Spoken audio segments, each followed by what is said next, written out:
Urime me rastin e 18 vjetorit të shpalljes së pavarësisë së Republikës së Kosovës, me dëshirë për stabilitet dhe prosperitet, thuhet në urimin e presidentes Gordana Siljanovska-Davkova. Si vende mike, kultivojmë marrëdhënie të mira fqinjësore dhe punojmë në realizimin e vizionit të përbashkët për integrim evropian të rajonit, thuhet në urimin e presidentes. Republika e Maqedonisë së Veriut dhe Republika e Kosovës gëzojnë marrëdhënie të shkëlqyera.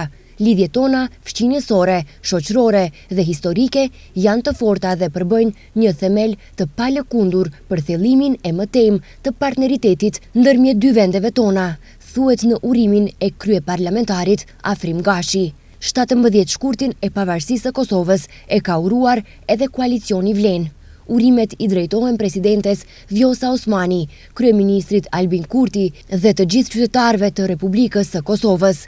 Në këtë përvjetor, nuk mund të mos kujtojmë ushtrinë çlirimtare të Kosovës dhe krerët e saj, të cilët sot po gjykohen në Hag. Ne besojmë se shpallja e tyre të pafajshëm dhe kthimi i tyre në Kosovë është e barazvlefshme me ditën e pavarësisë së vendit, thuhet në urimin e koalicionit Vlen. Kjo datë e shenjtë simbolizon sakrificën për liri, shtetësi dhe dinjitet kombëtar, thuhet në urimin e kreut të PD-s Menduk Thaçi. Uroj që Republika e Kosovës të vazhdoj me vendosshmëri rrugën e konsolidimit institucional, forcimit të shtetit ligjor, zhvillimit ekonomik dhe integrimit të plot në strukturat euroatlantike, shkruan Thaçi. Urimi ka mbërritur edhe nga ASH-ja e Zjadin Selës. Liria dhe pavarësia e Kosovës janë fryt i një rezistence dhe përpjekje shekullore, me shumë sakrifica, dëshmor dhe punë gjeneratash të intelektualëve, politikanëve e atedashësve, thuhet në urimin e ASH-s. Urime dita e pavarësisë, Kosovë, thuhet në urimin e ambasadorit të Shqipërisë në Shkup, Denion Mejdanit.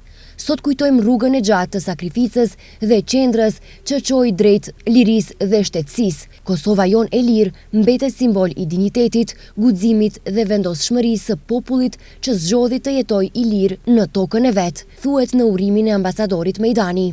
Ndryshe, shumë lider partijak dhe politikan të vendit kanë bërë thirrje ose kanë marrë pjesë drejt për drejt në protestën e madhe në Prishtinë në mbrojtje të ish-krerëve të UÇK-s, protestë e cila mbahet pikërisht në ditën kur shënohet 18 vjetori i pavarësisë së Kosovës.